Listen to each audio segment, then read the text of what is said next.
Don't I? Thank you. Yeah. Good Evening. evening, everybody. I hope you are well on this. Well, it's Manchester and it's raining. Surprise, surprise. So, what about you, Kat? Have you got rain? Yeah, yeah, flooding in London as well. Yeah, amazing, amazing. So I Great. hope everybody's well. I've had a good day at work. We'll just give everybody a few minutes just to start to come in. Seems the numbers are going up quite rapidly now, so that's good. Um, so yeah, have you had a good day at work, Kat? Have you worked today? You've worked today, haven't I've you? been working today. It has been so busy, so busy. Like I think Mm. everyone just has this weird rush up to Christmas. Yeah. The feeling, and I love Mm. that. I love that people Mm. want to see us And for they're Christmas. prioritising it. Yeah, it's really interesting, isn't it? And Mm. yeah, it's just been crazy busy, and basically 50% of my staff are sick. So, you know, I That's was right, working with yeah. one of my like amazing nurses today, and she was so Mm. sick, and I looked at her and I was like, please go home, please. Oh, she must have been sick if she's amazing and you wanted to go home, isn't it? Yeah, but like I just cannot get sick.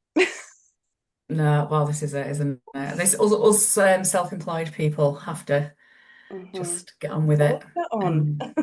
and just crack on, really, yeah. That's Yeah. exactly it. All right. Numbers are moving up nicely. We'll just give it another minute. Um, just to let you know, a little bit of housekeeping. We will put a slide up at the end, or Cat will, with a QR, and you can either go in and do your feedback and get your CPD, answer your CPD questions, and get your certificate straight away, or I will put the link in the chat in case it starts to get quite busy because sometimes if there's quite a lot of people trying to log on or in at the same time, it can be a little bit problematic. So I'll pop those in the chat as well. There will be a discount code at the end also for NSK, the NSK shop. In terms of questions, if you can put your questions in the Q&A, and then also we've got the chat box just for anything general. So I'll put the QR and the link in the chat box. So yeah, questions in the Q&A and we will endeavour to answer them at the end. In terms of your certificates, make sure you check your junk or spam because sometimes, especially if you've not had a certificate from us before, they can go into the junk. So yeah, just check that. And if you have any issues, if you email the NSK Gmail account and we will sort those out for you.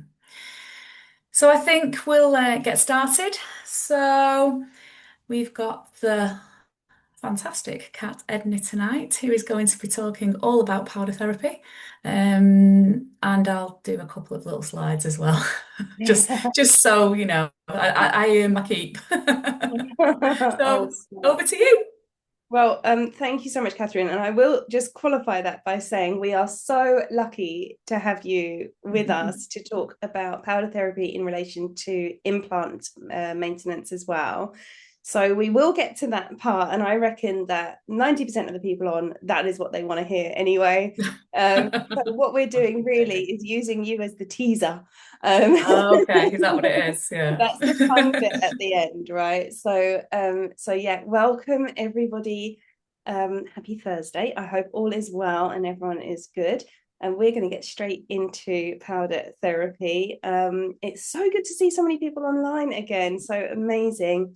Aims and objectives today are we want to really heighten the awareness of the use of air polishing in practice. So what you can do, how you can do it, when you're going to do it, and be able to recognize what air polishing powder to use and when.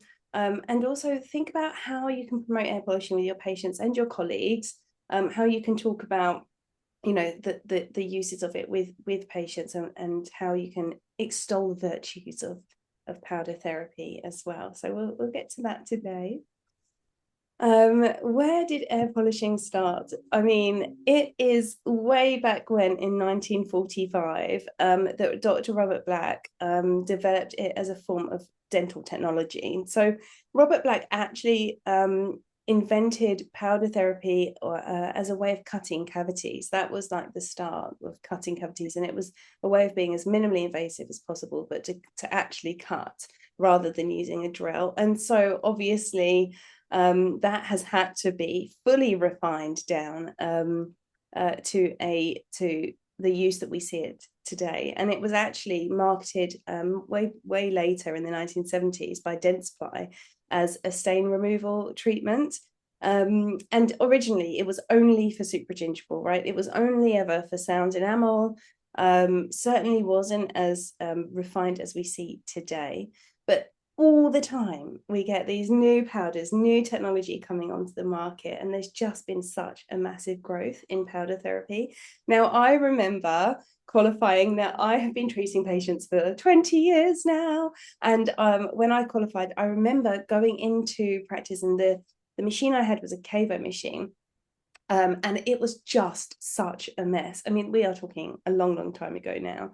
But I didn't know how to use it. I didn't understand anything about the powders.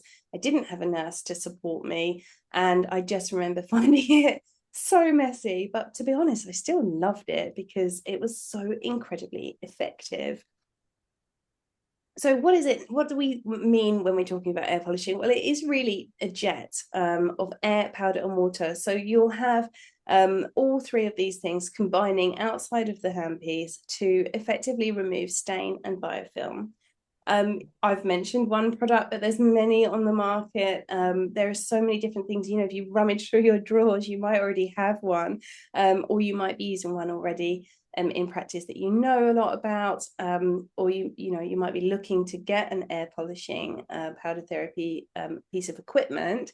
And there is so much on the market that really now that it's been developed so much, we need a lot of knowledge to be able to understand how we use it and how we use it effectively, but without risking damage.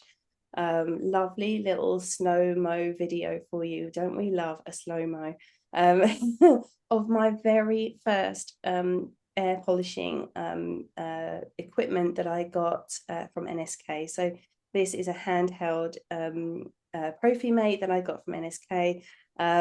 Gosh, years and years and years ago now. And this is a lovely slow-mo of us removing the stains. And I just think it is wonderful to watch. So I will, always have that video on there. Why do we do it? Why do we air polish? Well, it's comfortable, it's quick, it's super effective. So patients' feedback is always pretty good. They always find it pretty comfortable, especially if we're using it correctly, especially if we're mindful of how we're using it. It's so much quicker in most cases for biofilm removal and for stain removal, and it's just super effective. You are able to do so much more. And obviously the main aim is to target biofilm when we're thinking about periodontal care, periodontal maintenance. And biofilm is this plaque biofilm is this disease causing bacteria, so communities of bacteria that all live symbiotically, building up on oral surfaces all over the mouth. So not just teeth, but gums, restorations, prosthesis, crowns, any ledges, any areas. And as dental hygienists and therapists, we're all very aware of plaque, and plaque has 70% live organisms in it in comparison to calculus, which obviously has far less viable species. So that's why it's the plaque bacteria, the biofilm, that cause the issues on our teeth and gums, because it's more alive. What we're also looking at managing is staining, and there's obviously tons of different things that can cause staining on our teeth. And I always say to my patients, I see myself as a little bit of an investigator, because I can't just remove the stains. I need to know where they're coming from. And my role as a dental hygienist is really prevention. My role focuses on not only removing that staining, but stopping it from coming back again, and making sure the patient has the knowledge how to make sure it doesn't come back again. So I always joke that chlorhexidine keeps us in business in my practice. So people often come in with chlorhexidine stains and are like, I don't know what happened to my teeth. Obviously, we get the classic smoking staining. Chromogenic stains are one of the ones that I think that we don't have enough knowledge around, and it's really interesting. These black or green pigmented bacteria can cause this very, very classic pattern of staining. It's often couples with poor oral hygiene, low pressure on toothbrushes or toothbrushing pressure. I see it a lot in younger females. Interestingly, I don't know whether anyone else has any similar experience. But chromogenic is one of my favorites to diagnose. And then staining can also obviously come from diet, poor oral hygiene. You know, this picture in the center, a classic overlapping tooth, right-handed brusher isn't quite getting into that area. And then we can sometimes see staining from some supplements, especially sort of if patients are taking liquid iron, we might see some staining from those as well. Generally speaking, though, stains will couple with poor oral hygiene. So people who have staining, it's not that they're unable to remove the stains ever, because those stains would then be on every surface of their tooth, right? But every picture I've shown you, these patients are brushing their teeth. They're just not brushing their teeth effectively in the areas that happen to have those stains. And that's why the stains have built up. So I think that's really important to get across to our patients, is that we're talking prevention. We're not just curing the staining or the biofilm with our air polishing technology. So what's out there? Well, you know, I did mention that Cavo air polisher that I had at the very start of my career. It's definitely improved and refined since then. And there's a picture of one on the bottom. You might recognize one of these handheld devices. You might recognize the Action Air and Go. NSK obviously have Profimate and Periomate. And then Cavitron have their own little standalone units as well. So if you have a dig in your drawers, you might have one of these already. And also now we do get standalone units as well, which often they combine piezo technology and powder therapy. And the market has just exploded in this kind of product. So, you know, quite often you'll find these sitting on the side of your unit, and it might be that you already have one, or maybe your practice is looking at getting one, because it is really very, very, very popular nowadays to be using powder therapy in practice. Some of the standout ones that I've been looking at most recently, obviously I'm using personally NSK Various Combi Pro 2. This machine came to the UK in March, and it was launched in March, and it is a really slick machine with lots and lots of settings, lovely warm water on both sides, and a really, really helpful titanium ultrasonic handpiece, which I think is fantastic. And then with that, you also have multiple chambers that you can use for different types of powder, which is great. Action has also brought out this year Opus, which again, you can use multiple powders. You've got warm water on one side of this, and then you've got the EMS GBT machine, which again, you can use the erythritol powder, multiple powders, and they warm the water as well. So these are some standout products that are on the market. But the thing is, along with those products also goes all the powders that you can use with them. And there are so many on the market that we need to manage as well. So what I want to do is really talk about all these different powders today, what their indication is, when you should use them, and how you should use them, so that we are all really, really au fait with it. Oh, I don't know why this table is gone so blurry. But luckily enough, we don't actually need this table, so it's fine. But if anyone wants to see it, I will fix that for when we come back after questions. But essentially, particle shape and size and how abrasive the particles are play a huge part in our choice of what we use, but so does the patient's medical history as well. So that's all we're really looking at, is what's the size of the particle, and how abrasive is the particle. And then we have the Mohs hardness scale of mineral hardness, and it's a qualitative ordinal scale from 1 to 10. And it just characterizes how scratch resistant various materials are through their ability of harder materials to scratch softer materials. So we're essentially saying that the lower on that scale you are, the less likely you are to cause a scratch. So hardness is really, really important. Hardness is giving us an idea of how damaging a particle powder might be. And then obviously the size of that particle powder is also really important because of the equipment that we're using it in, and also because of what damage that can do to the oral cavity and to the structures within the oral cavity.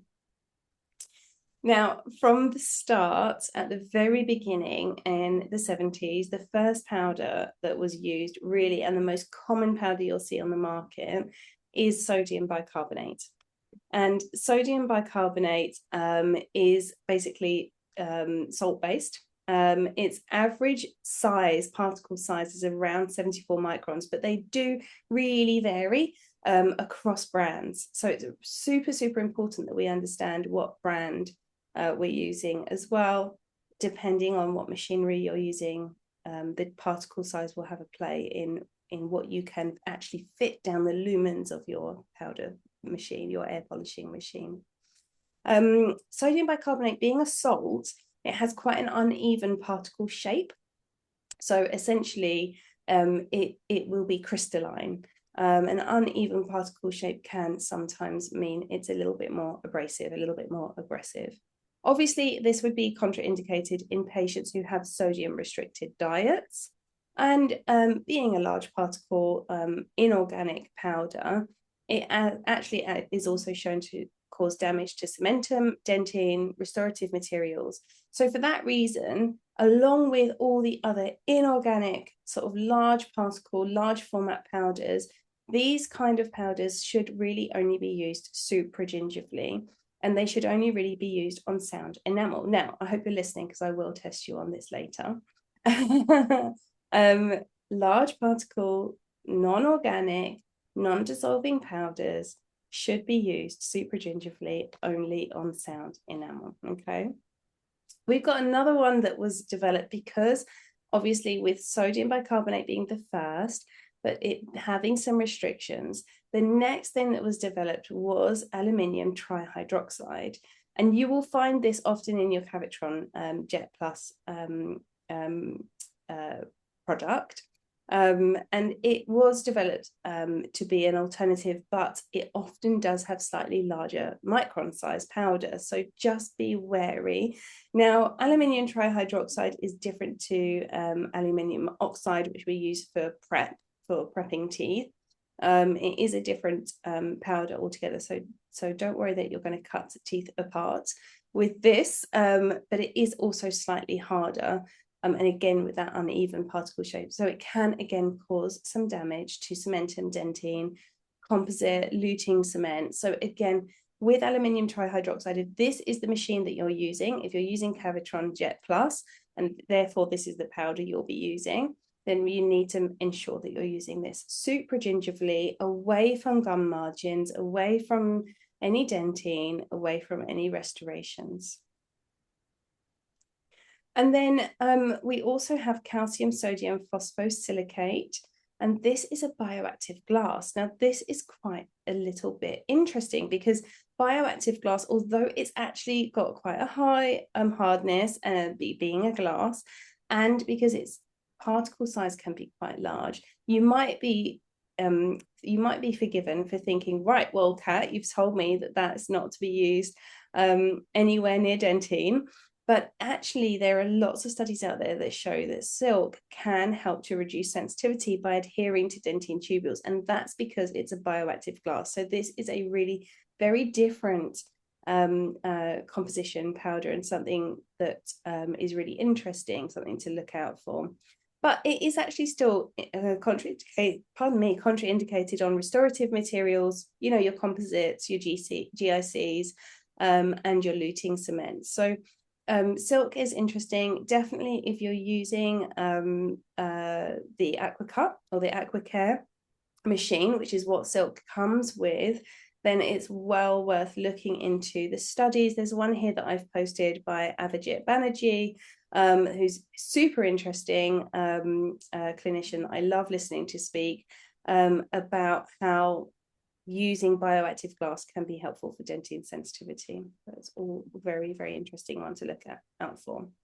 Now we at NSK, or with NSK, I'm using calcium carbonate, and this is a more of a spherical shape. So it's not a sharp shaped powder like the salts. It's actually got a Mons hardness of 3, and it's around 54 microns in size. But again, being a non-dissolving inorganic powder, this is still indicated for supragingival above the gum line use. Okay, and I've got a lovely little scanning electron microscope image of the difference between NSK's flash pearl, which is the rounded spherical shape there, calcium carbonate, and sodium bicarbonate, and you'll see the difference in shapes. So we tend to find that the pearl will roll off the tooth surface, off the enamel surface, taking the stain with it. It's super effective, slightly smaller, slightly softer than sodium bicarbonate, which will be a bit more gritty. And you can see why sodium bicarbonate would have a huge range in particle size as well, because obviously being that crystalline salt shape, it does break apart, and it does have like larger clumps and smaller clumps. I thought that video was really interesting to be able to see the difference. Now, we've looked at a lot of inorganic powders, large powders, powders for supragingival use.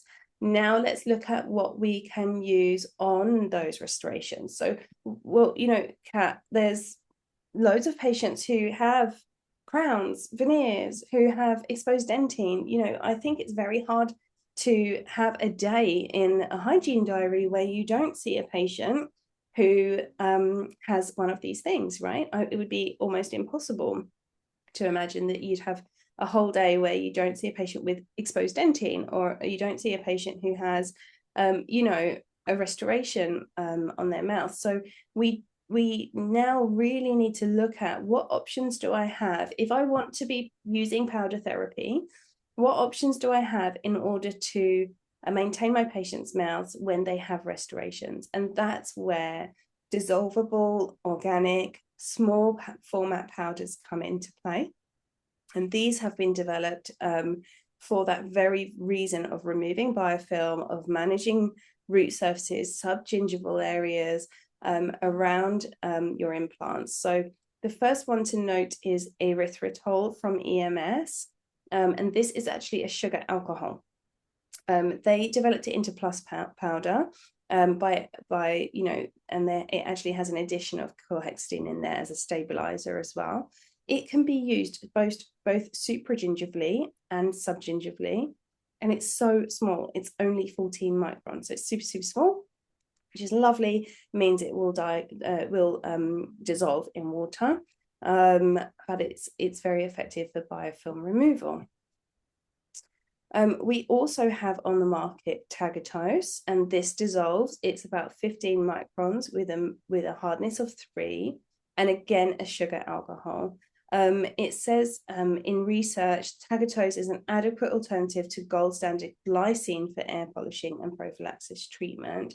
And so we have your erythritol, we have your tagatose, but we also have gold standard glycine, and a lot of the studies that you see on small format dissolvable powders will be on glycine powder.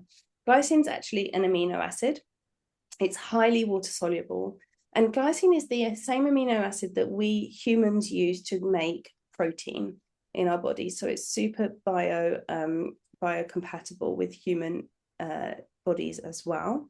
It's 23 microns, and it's a Mons hardness of 2, which is very similar to dentine. And again, you can use this supra, sub, wherever you want to. Now, NSK have brought out in the last couple of years a glycine version powder, which is a lot larger. So it's the same good old glycine that we're all fans of, but it's actually a lot larger powder particle. And the reason for this is that it's giving you the option of doing supragingival clean with gold standard glycine powder. So it does dissolve. It is, again, because it's slightly larger, contraindicated on root surfaces. Jury's out on restorative materials at the moment. There are some studies that say we can use it on them, some that say we can't. So I would say use your clinical judgment. If you've got composites that are covered in stains and you want to remove those stains effectively before possibly giving the composite a little bit more of a polish, then I would go for your life. But again, used for supragingival. Now, why are we talking about size so much? Well, size matters a lot, actually, because we need to use the correct size particle powders for the equipment you've got. You have to check in with your manufacturer. So it doesn't matter what machine, it matters what machine you've got for what powder you're going to choose. So check your manufacturing instructions, buy the correct powder for the equipment you have, and also be mindful that different manufacturers will have different areas where the air, water, and powder meet outside of the equipment, and that is your sweet spot for where you're going to be removing stains. So they might be a little bit further away, a little bit closer, depending on the manufacturer. So obviously, what powder when? We've been through supragingival, subgingival. I want to show you the difference between small particle powders that float around in the air and are water soluble, and then your inorganic large particle powder sizes. You can see in these two videos, the inorganic powder just drops down. It doesn't float around. You can actually feel the grittiness in your hand. Whereas when you do have an organic powder, you'll be able to feel that it's a lot softer. It's like talc, like baby powder, and it kind of floats around a little bit in the air as well. So if you're wondering what you have, this is a really easy test as well, to be able to look at it. We typically would say use your supragingival powders, your large powders supragingivally, and your dissolvable small format powders subgingivally. But of course, we do have a large format glycine that we'd use supragingival as well. So nice little visual for you there. So again, just to reiterate then, you can use your harder powders or your larger powders on sound enamel. If you've got sound enamel, you can also use your softer powders. So there's no reason why you can't do both. Using organic glycine or erythritol or tagatose on supragingival areas as well, if that works for you, if it's working for your patient. If you're using a supragingival powder, you need to think about your technique, because we are trying to keep it away from the gingival margin. So you'll see with this video here, we've got lovely 45-degree angle poking or facing away from the gingival margins. Sometimes I like to use a circular motion. Sometimes, just because I want to keep my nurse entertained, we might make stripes. And ideally, what we're doing is we're trying to get our high volume suction to capture rebounding particles on water. So I personally like to get the suction kind of cupping the incisal edge of the teeth that I'm working on. My nurses know that they need to kind of follow me on the opposite part of the tooth to what I'm working on, so that they capture that rebounding powder.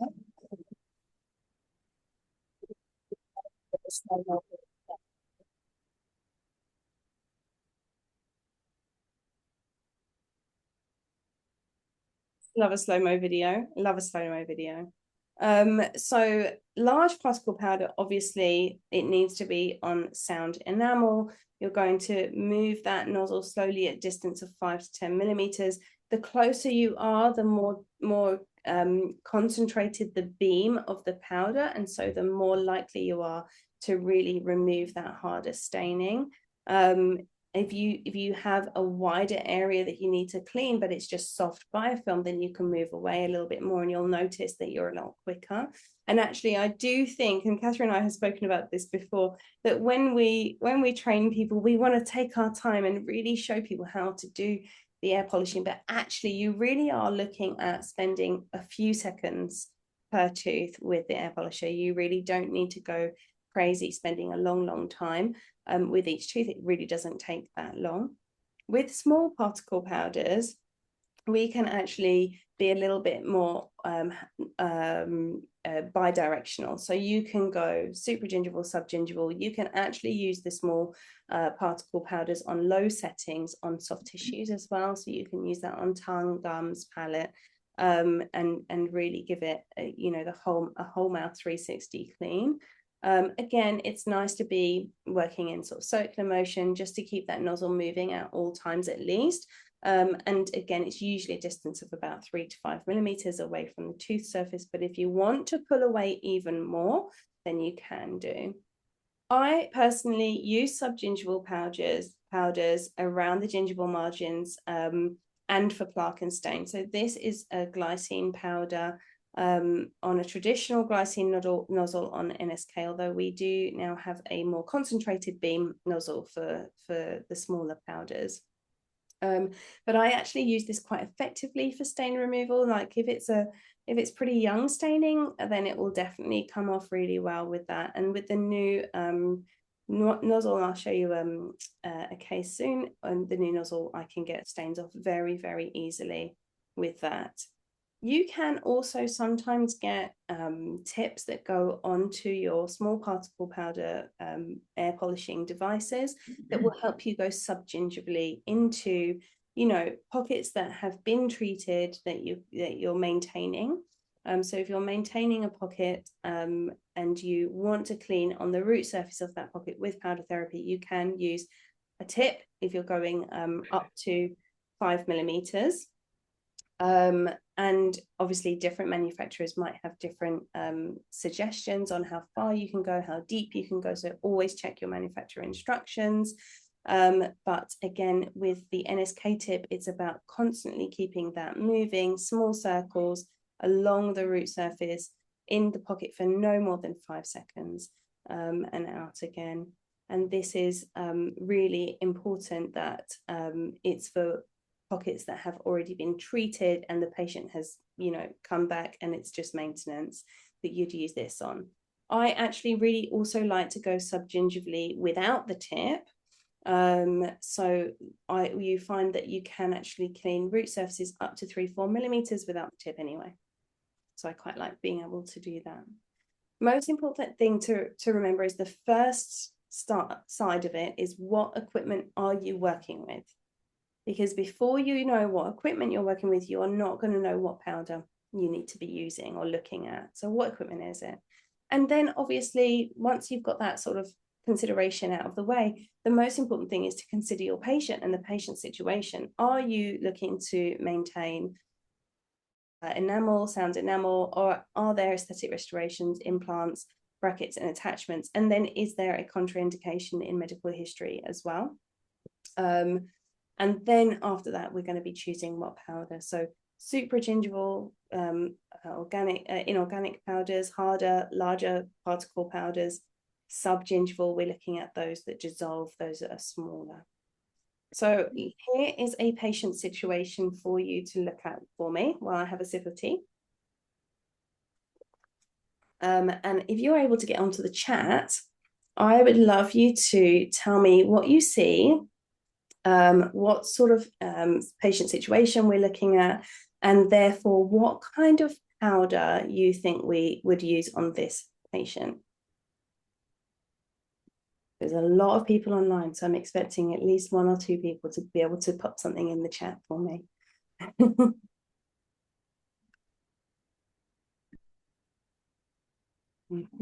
And while I'm waiting for you to type, I'll reply to Romana, who says, with heavy chromogenic staining in children, how do we tackle it, especially when they can't cope with air polish? Honestly, it's Profi brush and paste is absolutely fine, Romana, if they can't cope with air polish. But I think if you get small powder particles, I'll show you a picture later. Emma says there's composite attachments. Bang on, Emma. Well done. And Iham says stains and soft powder. Lisa says I would use plus powder from the erythritol from EMS. Cool. Anisa says this patient's rushing with their toothbrush. Yeah, you're right. Romana says I would use organic. Sophia says there's exposed dentine and recession, so small particle powder. Gingival recession, exposed roots, organic. Well done, you guys. Like, give yourself a massive round of applause because it's so nice to see that that has come through. So yeah, you're right. We've got loads of exposed dentine, almost, every tooth on the lowers has exposed dentine. And we've also got composite attachments. So realistically, we need a powder that we're able to remove these stains without causing damage to the teeth at all. You'll see there is quite a lot of biofilm around as well. She actually came to me earlier this week and said, I've been really bad. I've been really bad. I just fell off the wagon. So yeah, well done, you guys. Well done, well done. So we actually did disclose just to show her where the biofilm was. I really love doing this just so that, for select patients, I don't actually disclose every single patient personally. I work in an area where patients have meetings and they don't want to see this, purple stain everywhere. And although obviously we remove it all, sometimes they don't appreciate it. So but when we do get the opportunity, it's really nice to see where that biofilm has built up so that we can obviously guide our patients. So when a patient's got like a stable but reduced periodontium like this, maybe some recessions, some composite attachments, staining, biofilm, everything that you said on the chat there, well done everyone, then I personally reach for the small particle glycine powder from NSK. And then this is a new, very, very concentrated nozzle tip that comes from NSK as well. So they have developed this tip to make it just that little bit more concentrated, a narrower beam, so that those heavy stains, which by the way, all of that staining was from betel nut. So it's early betel nut staining, but it was, it is quite a tough stain. This small particle powder now is very, very effective, as you'll see on the pictures, with all stains. So I'm really, really lucky to be able to use that. I'm really happy to be using that.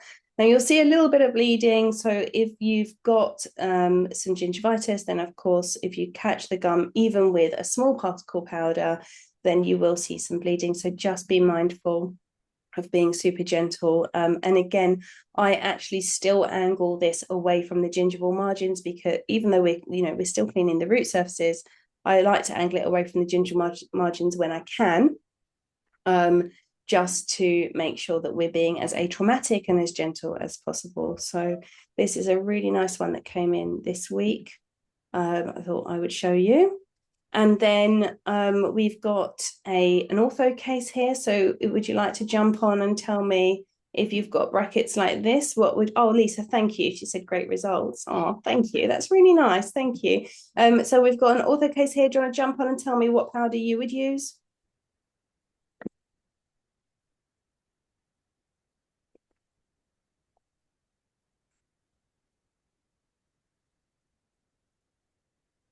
Everyone's like, oh, I'm on my phone, Kat, make me type. So yeah, ortho brackets like this, again, ideally you want to be using small format powders. We don't want to be making a mess of the brackets, the metal. We don't want to change how smooth they are, the surface of them. So yeah, smaller particle powders. Well done. Thank you, Katie. Thank you, Charlene. Perfect. And then we've got a patient here who has pretty heavy staining on those lower anteriors. I'm going to say smoking, although it's a while ago. And there's a little clue in the picture as to what powder was used, but I wonder whether you guys can guess for this patient.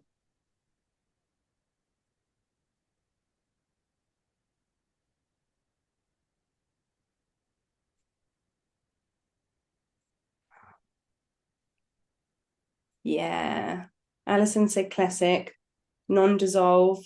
So what you mean is inorganic. large format, right? So I actually used calcium carbonate for this one, so inorganic, normal powder, and that's because it was quite heavy, thick staining, and because the patient had sound enamel, no recession, no exposed dentine, no restorations in those areas that I was worried about. So we could do a lovely job on those teeth as well.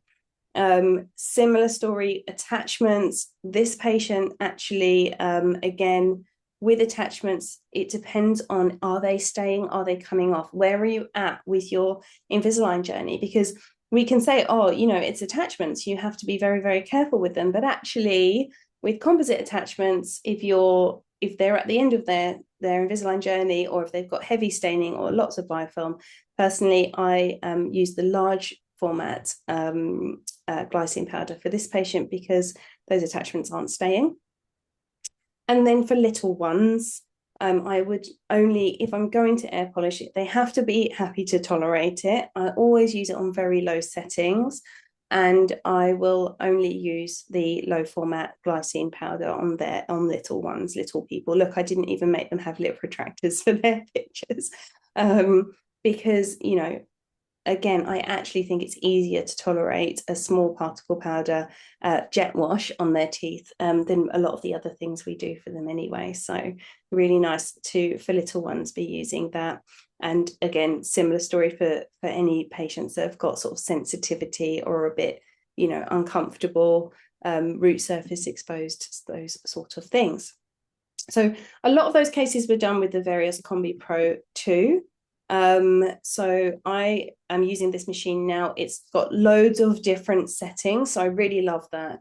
I can turn the hot water on and off. I can have different power settings. There's a boost setting for your powder therapy as well. Gemma has just said, would organic small particles still work in smoking stain if you only had one handpiece and not a unit? Would it be difficult to switch if you had contraindications for restorations? Yeah, Gemma, honestly, if you use a combination of ultrasonic and air polish, actually, I find that the organic powders are really very good on a lot of handies as well, on a lot of handheld machines. They're very good, but they won't be as quick and effective, and you might find that you use more powder. So personally, because I'm using this machine, I've got a boost button. I use my small format glycine majority of the time. I've got my boost button, and I've also got the jet nozzle. That means I can handle pretty much any situation now with that one. Patients say things like it felt gentle but thorough, much less messy than the last time I had it done. And I didn't realize I was being scaled. So that's quite nice feedback as well. Little things they say is so nice, right? Clinical indications, we can use powder therapy when maintaining patients who have had periodontal treatment, who are stable perio patients. So we can do that, but you're not going to be using powder therapy on patients who have tons of inflammation, who have, just had instrumentation in their pockets. We want to be really mindful to be careful in those situations for those patients. Obviously, we've spoken about orthodontic brackets. So metal brackets that are active and working, then I would be really cautious about changing the surface topography of that metal. But composite attachments, if they're not, if they're towards the end of their treatment, they're coming off or whatever, you're very unlikely to cause massive damage. Obviously, we've mentioned already a few times implants and prosthesis. And what's really nice with maintaining implants is that we've got quite a few studies now coming through. So this is a lovely study that shows surface topography of the titanium of an implant with different powders, tegatose, glycine, and a control. And you can see from the control at different magnifications that there's no change to the surface. So we can be quite confident. However, I did say that I was going to lead up to the main event, the main moment, and that is having Catherine give us a bit more information on powder therapy around implants. So Catherine, I don't know if you're ready to go onto your slides. I am, yes, thank you. So, what we're going to think about when we are treating our implant patients with any kind of air polishing is a couple of things. Obviously, as Kat said, contraindications, considerations.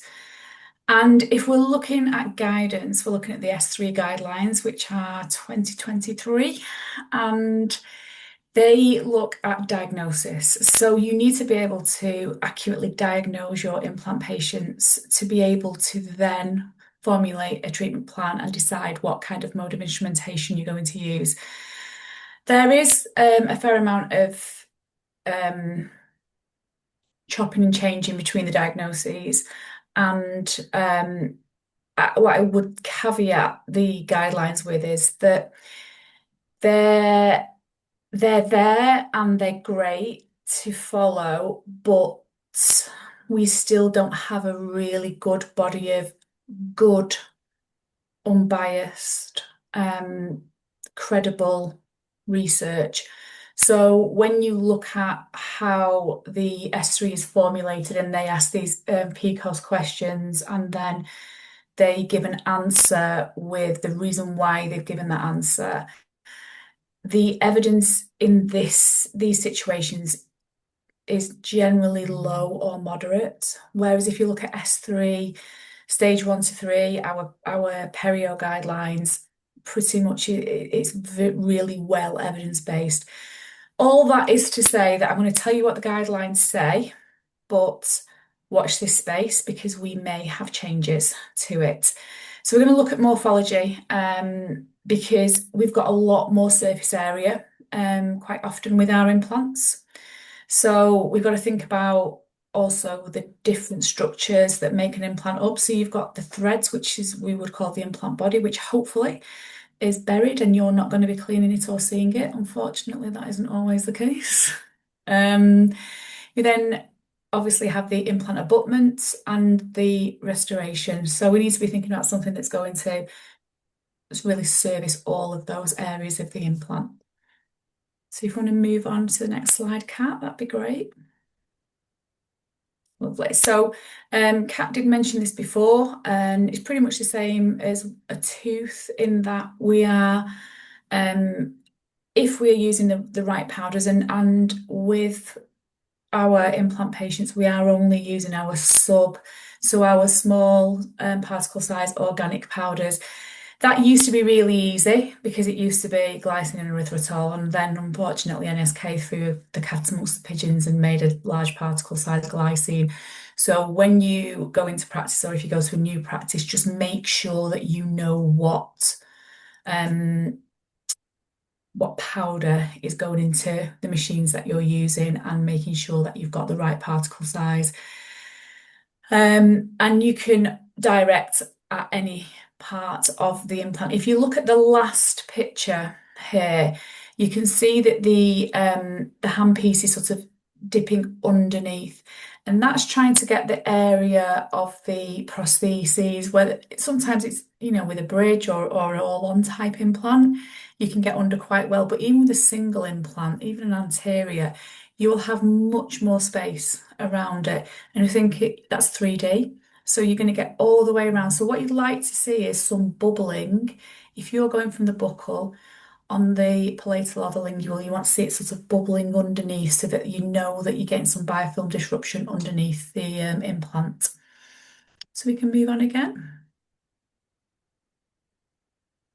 So if we're thinking about peri-implant health, now just again to make it really not easy for us, there isn't actually any guidance for implant health in the S3 guidelines. But if you use a common sense approach, anything that you use, no matter what powder or instrument, is going to alter the surface to some extent.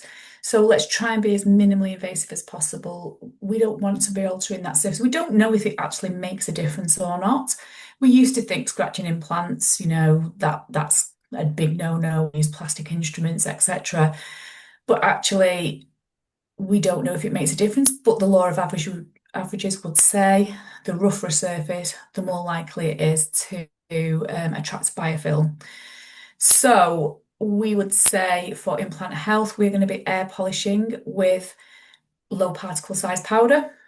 And if we're not polishing or the patient's contraindicated, we're going to be actually not probably picking anything else up. So no ultrasonics, no hand instruments. It's healthy. You just need to disrupt biofilm, and a test drive will do that just as well, or a toothbrush or a single tufted brush, just as well as anything else that you could use, with obviously a lot less aggressiveness, shall we say. So if we move on to perimucositis, and at the top, the strap line is single mode of instrumentation. So this was a little bit of a surprise to us all, I think, when the guidelines came out, that there is some evidence that using a single mode of instrumentation is just as effective as combining your approach. So in terms of air polishing, if you think the patient has sinusitis because their oral hygiene isn't ideal or they're struggling to get around the implant, then air polishing is perfect. If you think that there is a plaque retentive factor, so either cement or I seem to be an array of seeds at the moment, chia seeds, sunflower seeds, raspberry seeds, seems to be. Everybody wants to be healthy. Unfortunately, not so healthy for your implant. If you think there is something physically under the sulcus that is causing the mucositis, then I would pick up either a peak tip on the ultrasonic or a titanium hand instrument. But yeah, if you're doing that, you're doing one single mode of instrumentation. That is what the guidance says. Then if we move on to implantitis, we are looking at basically a combined mode, so the opposite of what we've just said. So at this point, all bets are off, basically. You have a diseased implant, you have an implant that's oxidizing. What happens when we put a stainless steel instrument onto an implant is it oxidizes. Therefore, you're not going to make it more diseased by putting a stainless steel instrument in there, whether it be an ultrasonic tip or whether it be a hand instrument. I would say really that there are some tips that are better than others. They do there are titanium ultrasonic tips out there.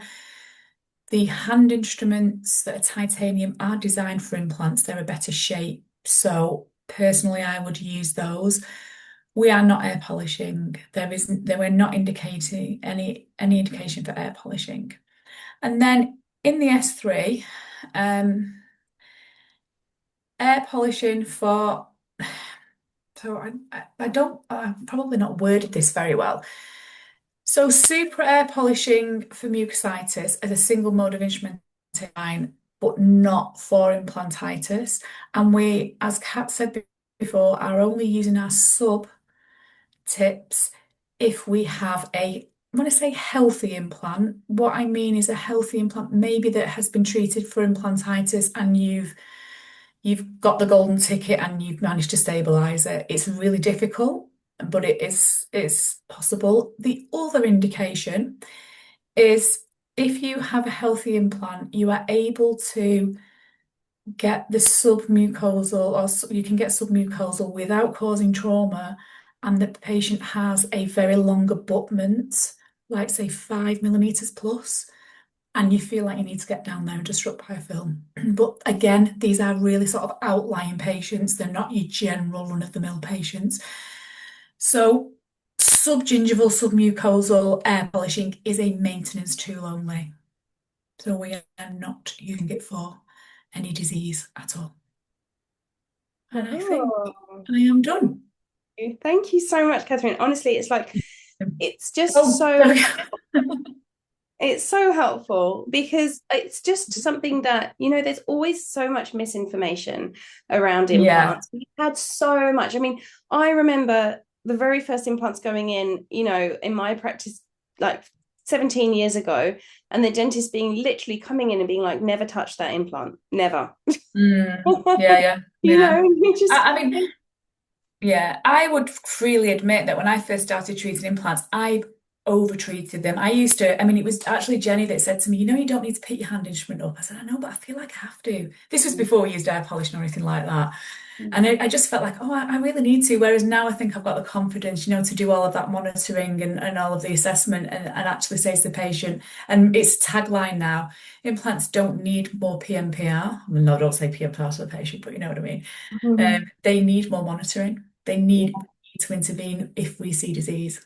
Yeah. That's the thing. So And yeah. one of the biggest things that I've picked up from listening to you two is how to monitor, how to Mm, assess, and I think yeah.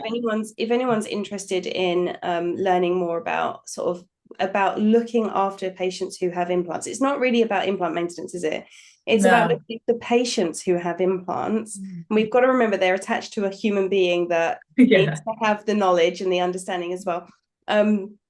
Catherine and Jenny's courses on implant care are exceptional. So yeah, Okay. really recommend look them up. Thank you so much for jumping in. I did say that you were Thank the you. main event. Well, I'm not, but thank you very much. It's very kind of you. We've got a really lovely video here from Lauren actually talking about prosthesis, cleaning an implant prosthesis over her sink, and you'll see that using that lovely soft glycine powder, she's doing an amazing job removing stains and biofilm from that. So again, this is something that we can do. Obviously, dentures, prosthesis, we can do this. Sometimes you might want to pop it in a bag just to keep the aerosol contained. You can get someone else like your nurse to do it. And it can be just a really nice thing, because you don't want to be cleaning all that biofilm from your patient and then sticking a sticky, horrible denture back in their mouth with biofilm all over it. So there is also an indication for prosthesis. We can also prep patients' teeth prior to fissure sealants using a powder therapy technique. So we have lots of studies that show it can elevate bond strength. It's really, really important to remove biofilm from tooth surfaces before we try to bond. Etch does not remove biofilm. So etch is an acid. It will change the pH of biofilm, but it won't actually remove it from the tooth surface. So I always do powder therapy cleaning of teeth before I start my preps. So I tend to put rubber dam on, do a powder therapy clean of all the teeth that I can see, and then I start prepping teeth. And that means that there's no biofilm going to be getting in the way of my restorations as well. Obviously, we've got to have a think about sodium restricted diets. It's most machines will say that they're not indicated on pregnant or breastfeeding people. Obviously, patients who have severe respiratory conditions, uncontrolled asthma, COPD, these patients really, we should be mindful that it is contraindicated as well. And the same for communicable infections such as cold sores. My nurse, actually, I have a nurse who has ocular herpes, which is extremely painful, and that is from somebody treating a patient with a cold sore, and that aerosol has gone into her retina. So I really don't recommend.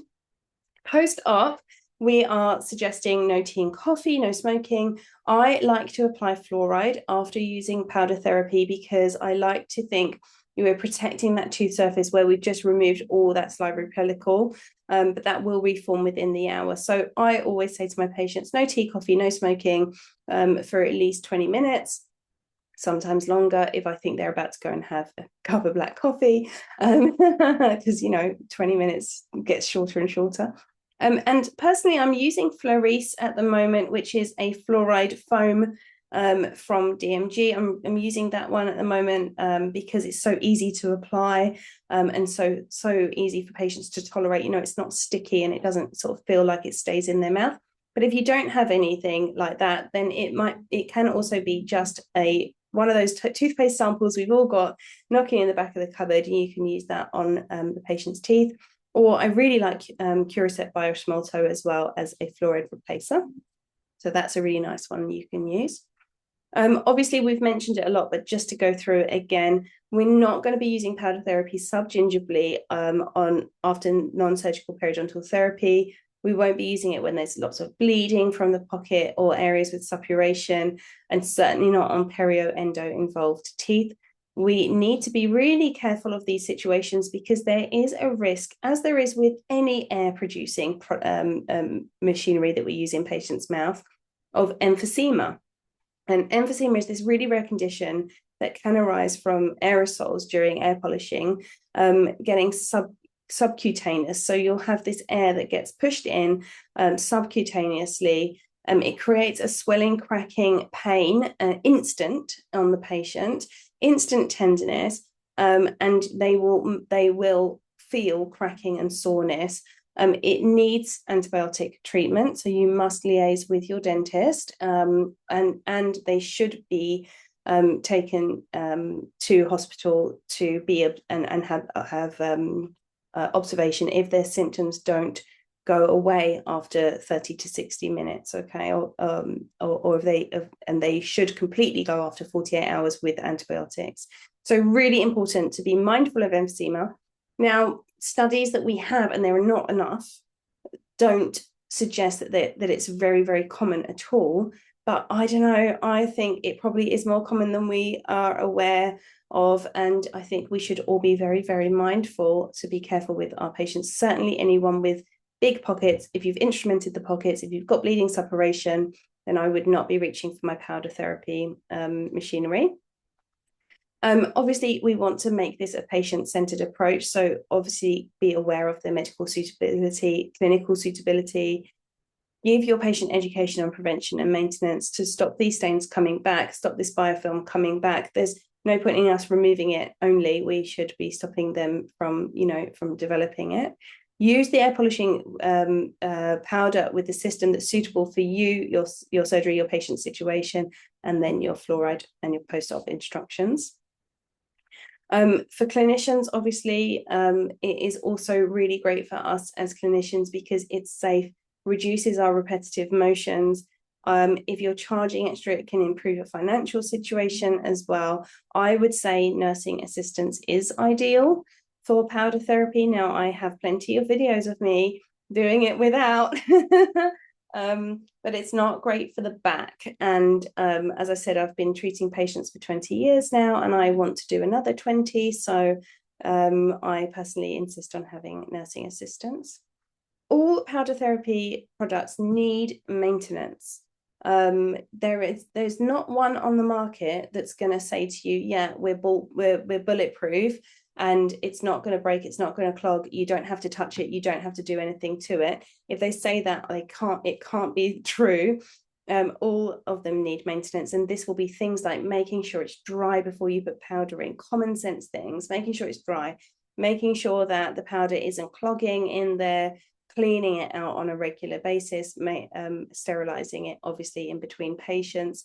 So check on your packaging, check your education on the company's website for the manufacturer of your machine, and obviously get your local rep in. NSK's local reps, they are amazing and so helpful and so approachable. So if anyone would like contact details, please let me or Catherine know. A lot of these products come with consumable parts. So O-rings in particular need changing on a regular basis. And I would suggest if you ever are having trouble with anything that you're using, fast handpiece, slow handpiece, air polishing, check the O-rings. It's always the O-rings, and it's always these tiny, tiny little nicks in them that stop things from working effectively. That picture was sent to me by one of our reps after he fixed my machine. Whoops. Listen, thank you everybody for watching and listening to us rattling on. It's a really good overview for you of powder therapy, but obviously there are so many intricacies. There's a lot to sort of take on in one webinar. If you need more help, advice, or information, please feel free to contact me. I'm more than happy. Also, you are now gifted a 40% off any NSK products in the NSK shop. And if you scan this QR code, and I think Catherine will put the actual link in the chat because it's in there now when you're on your phone watching. If you scan the QR code or go to the link in the chat, then we will you'll you'll get your CPD questions and you'll get your CPD certificate emailed to you. And for those of you, because I would say about 20 people joined after you said this, Catherine, so I'm going to reiterate it. For those of you who joined late, if you don't get your CPD certificate, please, please, please check your junk or your spam, because it's usually in there. Yeah, definitely. Also, somebody on the chat has asked, said they were driving and they were sort of in and out of sort of range. If you give us about 7 to 10 days, this will be uploaded onto the My NSK website. So if you go to My NSK and then you click on Ikigai and then webinars, it will be up there then for you to watch back if you so wish. So we've got a bit of questions on one part, questions on the other. So let me go to the chat questions first, because I think you've answered a couple, Kat. Mm-hmm. But let me see. So you answered the one about organic particles and smoking stains. And then, so if we go to this next one, it's hi, I'm newly qualified and not started air polishing yet.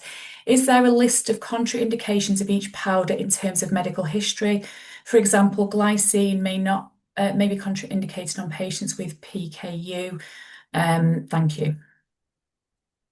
I'm not going to try and say the full word for PKU because it's It's phenylketonuria, I think. Oh my goodness, it's not helpful. I am dyslexic, and that is not a good word It for doesn't. I'm not the best at it either, to be honest. Yes, absolutely. You know what you'll find, Jessica, is that each manufacturer will have their list of contraindications. What you need to do is find an instructions for use file for each powder or each machinery that you use. What you'll also find is that they will be vast instructions that will cover a vast swathe of patients, because of course manufacturers want to cover their own back as well. I will say that powder therapy is not the be all and end all for every single patient. We can do just as well with an ultrasonic. In fact, I would challenge anyone to a hand scaling competition, because I think, if you're trained, qualified dental hygienist, dental therapist, you've done your training, you are able to remove biofilm with a toothbrush, with a hand scaler, with an ultrasonic, whatever it takes that's right for your particular patient. And don't feel like if you're unable to provide powder therapy that you're doing them a disservice. You're absolutely not. Brilliant. Thank you. I've just popped in the chat as well. If there are any issues with you connecting or getting or trying to complete your CPD questions and your certificate, there I put the email address into the chat just so that you can contact us if need be. Let's have a look at the chat still. I think we've answered that one. So if sound dentine, no recession, is it okay to do full mouth air polishing only without prophy? How those gentle powders compare with coarse prophy polish? Are they generally more or less aggressive? And lastly, to use it if TSL, I can't speak tonight, is present lingually on the lower anteriors and dentine is heavily stained. Oh, Agnieszka, I had this situation today. I wish I'd have got pictures. Absolutely, totally I get what you're saying with that. So okay, let's start from the beginning. Sounds dentine, no recession, those two things don't come together. So you've either got dentine showing or you haven't, right? But yes, absolutely, you can do an air polish if you've only got biofilm, say with the child picture that I showed you, and there was loads of biofilm there, but there was no calculus, nothing, then I would just do air polish, that's fine. How do gentler powders compare to coarse prophy polish? Well, it really depends on the micron size, but small micron organic powders are usually less abrasive, usually. Are they generally more or less aggressive? We got that one. And lastly, what to use if you've got tooth surface loss present lingually on lower anteriors and dentine is heavily stained? Yeah, exactly. What do we use? And I like to use my jet nozzle on my VCP2. So it's a much more concentrated jet of the small format glycine powder, perio powder, and it does work. But I actually like to go around with my ultrasonic first when it's very heavy stain like that. And although I don't get all of the stain off with the ultrasonic, what I'm doing is I'm kind of giving it edges that the powder can lift around. So rather than it being one block of stain, we're actually breaking that up kind of a crosshatch. And then my powder therapy is able to get multiple directions and remove that in a much gentler and softer way without causing any trauma to the enamel, and also more comfort for the patient. So that's how it works for me. But again, it's about equipment, powder, the patient, how you feel on the day, how they feel on the day. So just try it out, see how you go. Brilliant, that's great. So if we go over to somebody has said that they didn't hear me very well, so I will, once we've finished with your questions, summarize what I said very, very quickly. How would you remove interproximal cigarette stains? Personally, with a sickle scaler, but really thin one. They um, do, who does Epitex, it?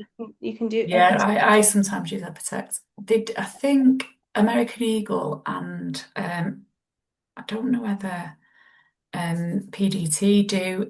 I think it's a Nebraska, and looks like a straight sickle, but it's really, really thin. It's Mm. brilliant for interprox that you just can't get with anything else. Yeah, I really love a sharp jack Yeah. personally. So Yeah, yeah, yeah, um, yeah. but yeah, if you really can't get in there, then Epitex tape can be really good. Mhm. But ultimately, if you can't get in there, then maybe nothing else can either.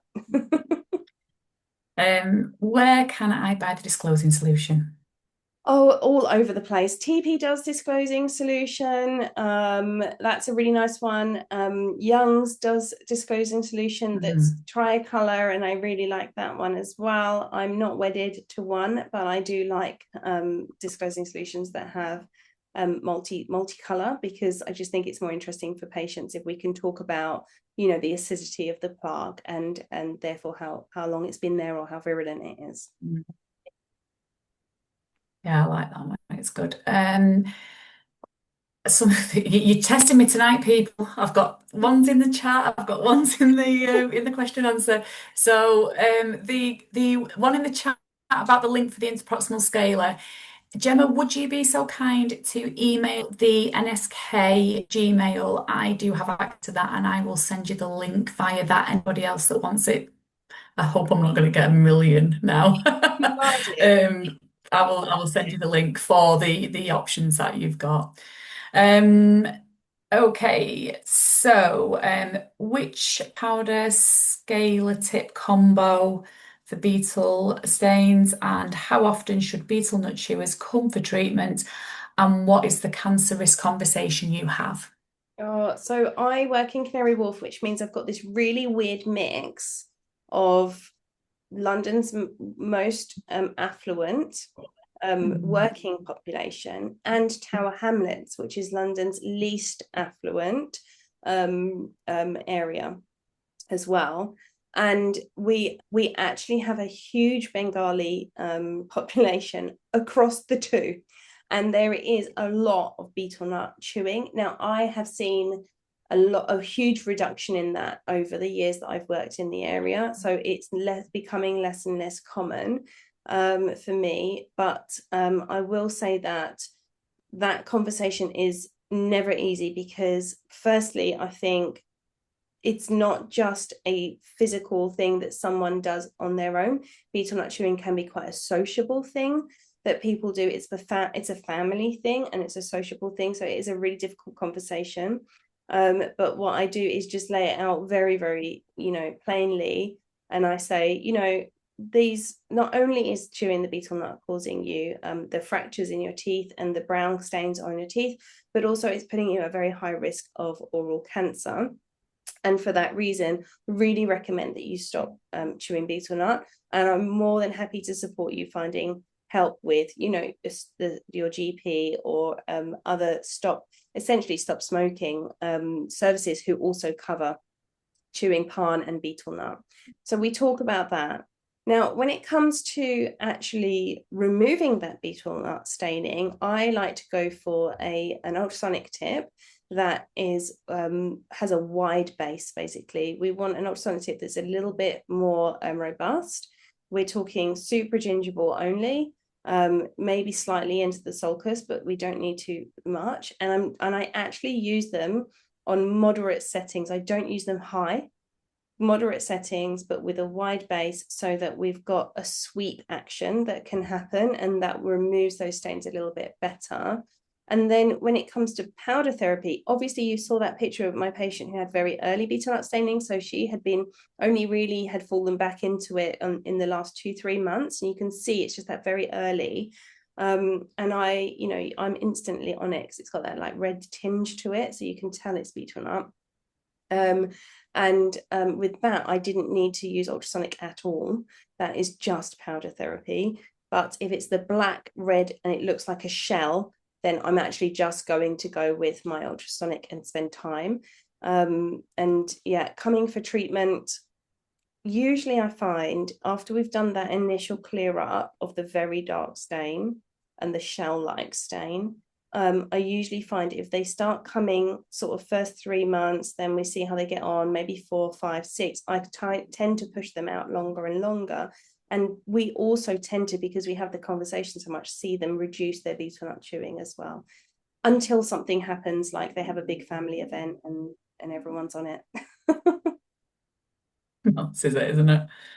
Okay, fabulous. Let's have a look. How can I stop? I think you've already answered this, but how can I stop my NSK powder handpiece from blocking up? Top tips from me. Top tips are check your compressor air because if there's water in that air, it is going to be constantly blocking, and it doesn't matter what you use, that will be an issue.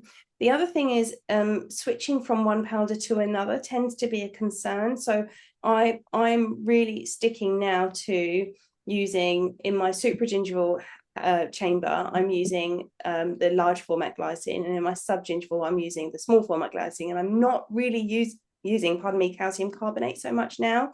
But if I was to switch to calcium carbonate, I think there can sometimes be a concern there. So purging really well between switching powders, making sure you're blowing air through there and the way you're supposed to, using the little needles, after use as well, making sure that you run it through after every patient.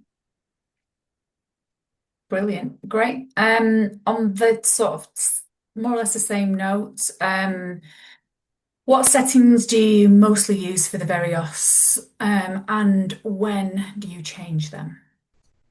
So I will always, with ultrasonic, start on the lowest setting. So if it's a G tip, G1. If it's a P tip, P1. And I always start on the lowest setting and then very slightly turn it up if I need to. But generally speaking, really, really low. But Catherine laughs because she knows that I've got very well maintained patients. Yeah, we have this conversation all the time. I feel like I need to come with Kat because literally I'm there, get the trowel out and you're like, oh, I've got no perio. No, I've got perio So with my practice. depending on your demographic. Yeah. And then with powder, again, I have water really high, as high as I need it.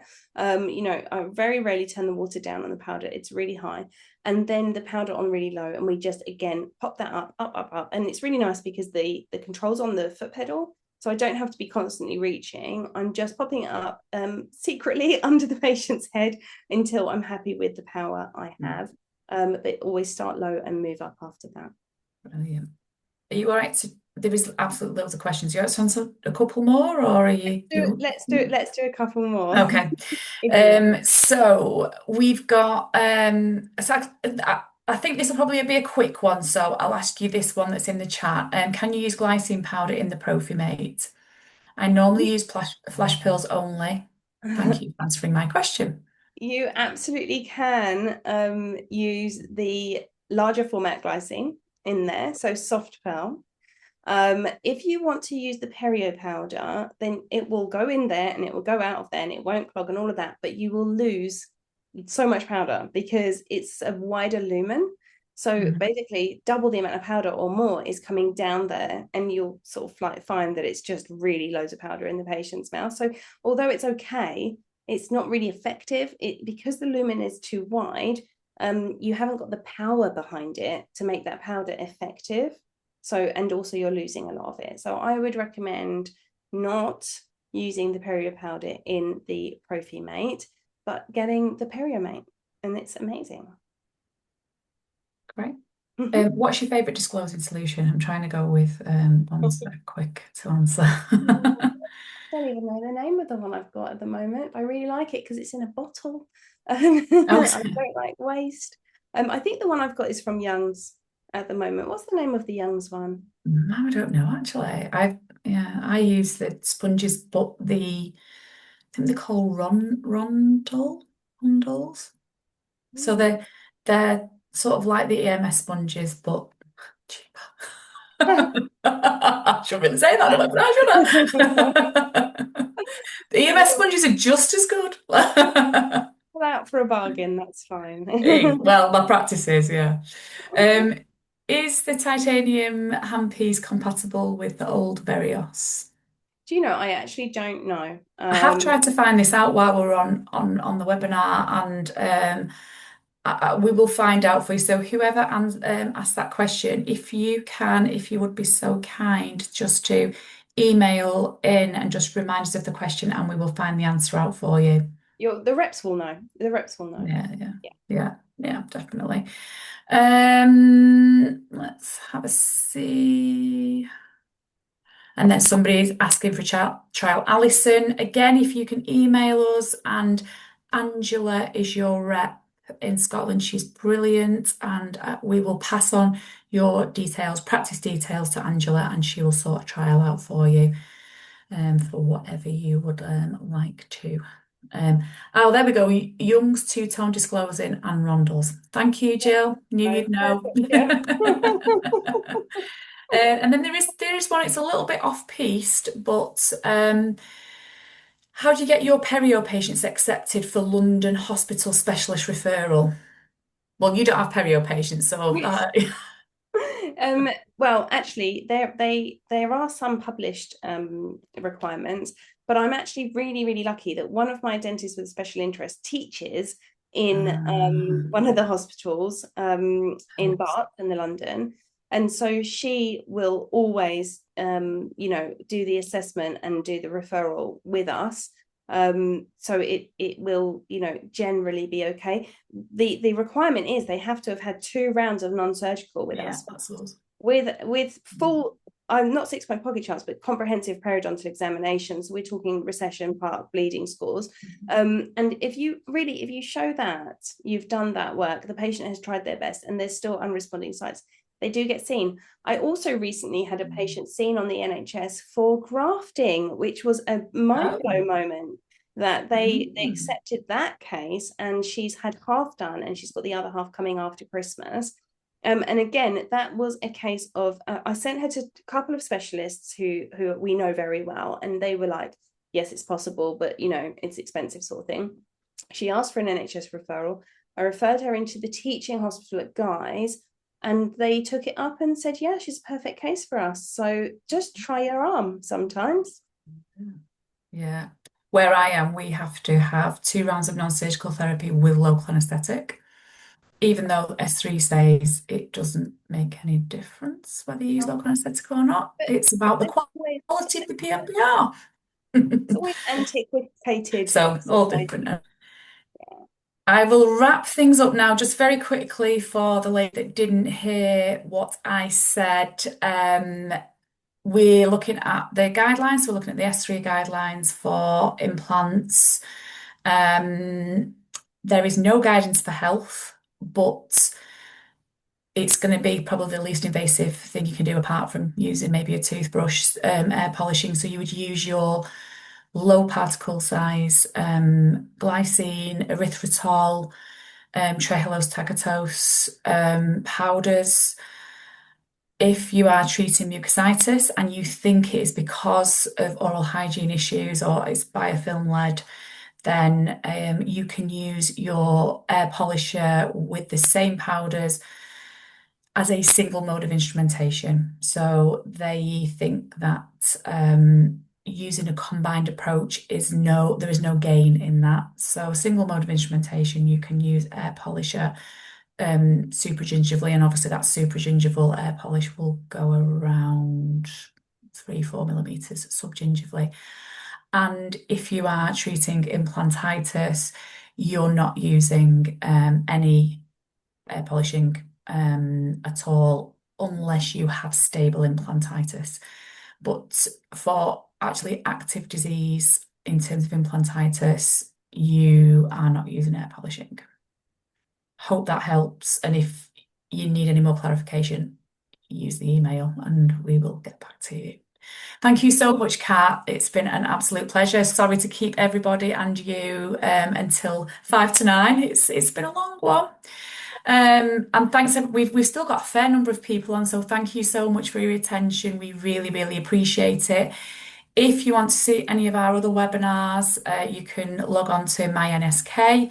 Remember, your QR is there, and also the link is in the chat to get your CPD certificate.